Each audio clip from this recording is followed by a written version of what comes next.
गोंदिया जिल्ह्यातील बेशिस्त वाहन चालकांना चपराक बसावी तसेच वाहतूक नियमांचे काटेकोरपणे पालन व्हावे यासाठी आता वाहनांच्या वेगावर नियंत्रण ठेवण्यासाठी रडार प्रणालीचा वापर केला जाणार आहे।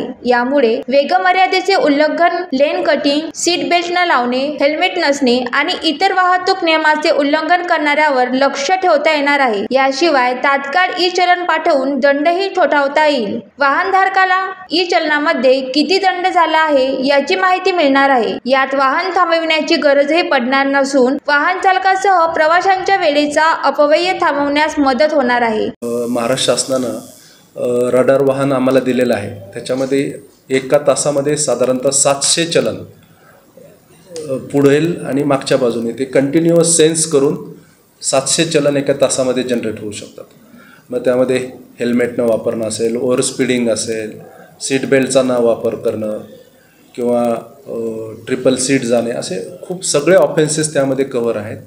आणि एका तासामध्ये 700 चलन म्हणजे आपण इमॅजिन करू शकता किती, आणि खूप हाय सेन्सिटिव्ह तो कॅमेरा वगैरे आहे।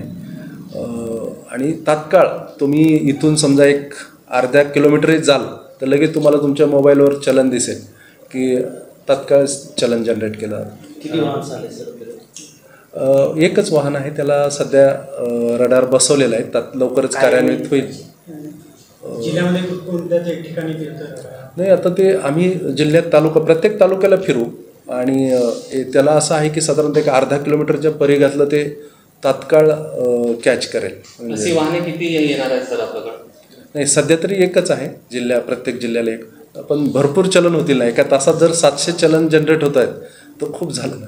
आणि वाहतुकीवर नियंत्रण नक्कीच येणार। त्यामुळं वेग म्हणजे जे काही समजा कोणी हेल्मेट वापराविषयी किंवा हे, तर मी सर्व नागरिकांना आवाहन करू इच्छितो की आपल्याला ती वेळच येऊ देऊ नये, जेणेकरून आपण कायद्याच्या सर्व वाहतूक नियमांचं पालन करावं, जेणेकरून दंडात्मक कारवाई करायची आम्हाला आवश्यकता भासू नये।